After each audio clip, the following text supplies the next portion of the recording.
عمرك قبل كده كنت مقتنعة بحاجة مليون في المية وفي الآخر عملتيها وطلعت غلط واحتملتي النتيجة كلها لوحدك؟ أنا هنا بقى عشان أوفر عليكي المشوار ده وأقولك إنه لما كذبوا عليكي وقالولك إن الحلاوة الطحينية والمغات هي أكتر حاجات بتزود اللبن، ساعتها بقى ما كانوش يعرفوا إن دي أكتر حاجات مش بتزود أي حاجة غير وزنك أنتي، وملهاش أي علاقة بزيادة اللبن، وإن أكتر محفز لزيادة اللبن ملوش أي علاقة بحاجة بناكلها أو بنشربها، لكن ليها علاقة بتنبيه المخ بزيادة اللبن. مخنا هو المعامل المؤثر الأقوى لزيادة اللبن، يعني لما بتجيله إشارات إن الطفل محتاج لبن أكتر ساعتها بينتج له لبن أكتر.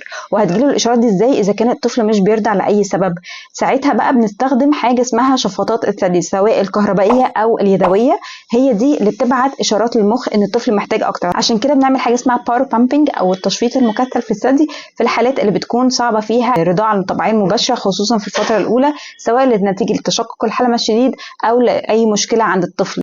وبس كده، تابعيني لو عايز تعرفي معلومات أكتر عن الرضاعة الطبيعية والأمومة بصفة عامة.